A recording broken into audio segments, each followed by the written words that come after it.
Welcome to the Spare Rib Audio Zine. Spare Rib is a student-run feminist organization located at Dartmouth College in Hanover, New Hampshire.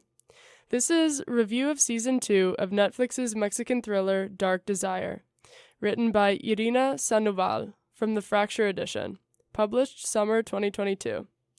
This piece was originally illustrated and page designed by Maanasi Shyno, read by Anna Hugney.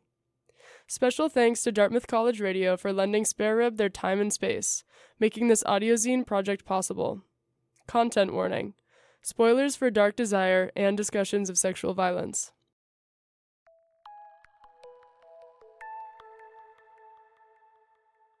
I started Dark Desire when the first season came out in 2020. It follows the affair between Alma, a married college professor, and Dario, a younger man who is also one of her students. Subscribing to some of the criteria and tropes of a Mexican telenovela, the thriller drama has many storylines and twists. But for the purposes of this review, I try to focus exclusively on Alma and Dario's relationship. In the first season, we learned that Dario had an underlying motive to get close to Alma in order to get revenge on Alma's husband. In this process, he stalked Alma, appearing everywhere, including her classroom, and even dates her daughter. A hesitant Alma, initially unaware of his true intentions, cannot completely forget or resist Dario. Their encounters always turn into passionate, intimate moments. In essence, they both develop an intense passion, an obsession, that costs Alma her marriage, career, and even hurts her relationship with her own daughter. For a complete summary of the events of Season 1 of the Mexican Netflix series, visit this website. Season 1 was certainly binge-worthy for me, so when I was searching for something new to watch this past February, I was happy to see that a new season of Dark Desire had been released. Dario and Alma's affair had ended after some confrontations in the finale of Season 1. At the start of the new season, we enter Alma's life as she recovers and struggles with PTSD from her relationship with Dario. Dario, on the other hand, has moved on and is engaged to someone new. The start of Season 2 takes a turn when Dario's fiancée, Julieta, is murdered and the killer is unknown. Prior to Julieta's murder, Alma learns that Dario is engaged and becomes determined to warn his fiancé about Dario, which is the right thing to do. But as I watched this unfold, I questioned Alma's true motives. I felt as though some part of her wanted to see Dario again. Alma corners Julieta in an elevator the night of her bachelorette party and aggressively confronts her with a warning. If you marry Dario, you will regret it. It was an important warning. It could have saved Julieta's life. Granted that she was about to enter a marriage with a dangerous man. Still, I felt overwhelmed by Alma's chosen mode of confrontation. I could rationalize where she was coming from and her sense of urgency due to the rapidly approaching wedding date, but this confrontation felt so intentional on Alma's end, since Dario was also at this venue. Like she wanted to cause a scene. My feelings became more conflicted when Dario found Alma and Julieta together in the elevator. Julieta, flustered and unsure of what to do with Alma's ominous warning, wrote Alma off as La pinche loca del elevador. She's crazy. Julieta exits the scene, Dario confronts Alma, and this confrontation quickly escalates and somehow turns into a passionate sexual encounter. It doesn't make sense. How could Alma sleep with a man only seconds after warning his fiancé about how dangerous he is? Then I ask myself a follow-up question. Throughout this entire episode, why have I extended Alma more criticism than I have Dario? He is the cheater, manipulator, and stalker, not Alma, right? That's the way these shows work. Although I've never had a stalker like Dario, as a Mexican woman, I know all about machismo, manipulation, and violence from Mexican men. I know Dario pretty well. Yet this show made me doubt my instincts. Shows like this are all about making you doubt what you know in your soul, because you've lived it. And they help you create excuses for men that kill. Is this not reminiscent of the discourse that surrounded the popular US Netflix show You?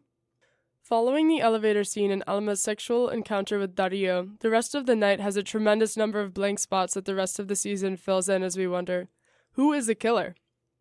After Alma parted ways with Dario, she received a call from Julieta inviting her up to a balcony on the 11th floor to talk.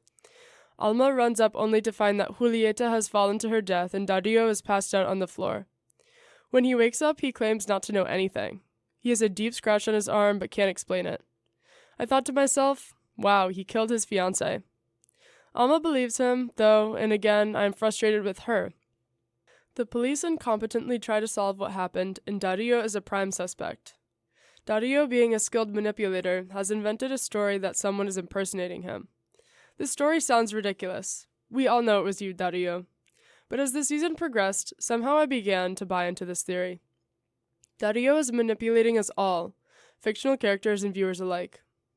At some point, I was convinced that Alma had killed Julieta, a crime of passion. A couple episodes later, I was convinced that Dario's adoptive mother, Lise, who's a gross predator as well, but that's another loaded conversation, had killed Julieta. Again, a crime of passion. I began to believe that anyone and everyone could be the killer. Just not Dario. I found myself holding a double standard for Alma. With Dario, I couldn't really blame him at times because I expect men to be men. But Alma, shouldn't she know better? She is a woman, socialized to know better and see the red flags. Yet she couldn't help but look past Dario's red flags and give in to her dark desire. Her inability to control her passion became a greater crime than anything else in this show. A greater crime than Dario murdering his fiancée. In Season 1, when Dario entered Alma's classroom for the first time, she was actually lecturing on femicides, a carefully constructed moment of foreshadowing in the show. At this point, I found myself perpetuating rape culture. It does not matter what a woman knows or does not know. He is the one who should know better. Alma could be an expert of femicidios and of domestic and gender-based violence, and still be a victim of this same violence. Alma does not need to ascribe to our imaginations of a perfect victim. She owes it to nobody. But we do owe her the kindness and understanding to make what we may deem poor decisions.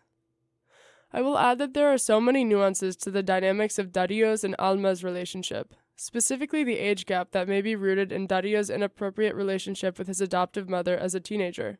His trauma is part of what made me empathize with this character, much like I did with Joe's character in You. The popular Netflix series You follows a serial killer named Joe that fixates on and stalks women, enters relationships with them, and even kills people who might stand in the way of his happiness in these relationships, such as men who might be interested in Joe's love interests. Eventually, the show reveals that Joe experienced abuse in his childhood and developed what you might call mommy issues that permeate his romantic relationships and inform his murderous tendencies. Dario is a bit more mysterious. You is narrated by Joe, but Dark Desire doesn't have a narrator. It's hard to really get to know Dario based on what is presented in the show. In fact, this mystery is part of his appeal. Alma needs to know who Dario is. But despite this mystery, it may be safe to assume that Dario's inappropriate relationship with Lise during his formative years is a source of trauma for Dario. This manifests in his present-day relationships. Today, he fixates on and abuses an older woman, the mother figure that is Alma. These shows add these traumatic background stories that evoke sympathy from the viewer. It makes us think, that's why he is how he is. It's almost like we forgive them, and then we accept that boys will be boys. But the conversation should never end there. Yes, the way many boys are raised is not okay. The way they treat and murder women in their adult lives is also not okay. Both can be true, and instead of accepting things for how they are, this presents us with an opportunity to rethink how we treat our children, women, and other gender-marginalized individuals. I have been raised in a culture and world that coddles men and taught me and many others to coddle men too. I try so hard not to do this, to unlearn this, but as I watched this show, it happened kind of subconsciously. Alma was not worthy of the benefit of the doubt that I, and so many others, offered Dario time and time again. So now I need to consciously unpack how I, as a viewer, played a role in the violence against Alma and other women in this show by rationalizing and even excusing Dario's behavior, by letting him get away with murder. These shows are entertaining. I love murder mysteries, as do many other women, even when we are the ones being killed on these shows. We can joke about Joe behavior and enjoy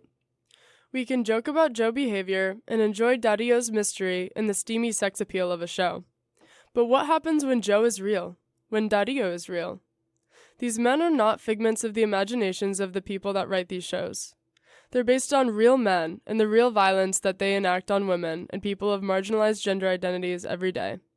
We live with them, go to school with them, date them, marry them, and sometimes we're killed by them. We can sympathize with Dario and Joe because they've been taught how to manipulate us, and some of us may have been taught to let them. As viewers, how we interact with and feel about abusive men and their victims on popular shows are not unrelated or disconnected to how we treat survivors of gender-based violence in real life. I write this as we witness the Johnny Depp and Amber Heard defamation trial in real time.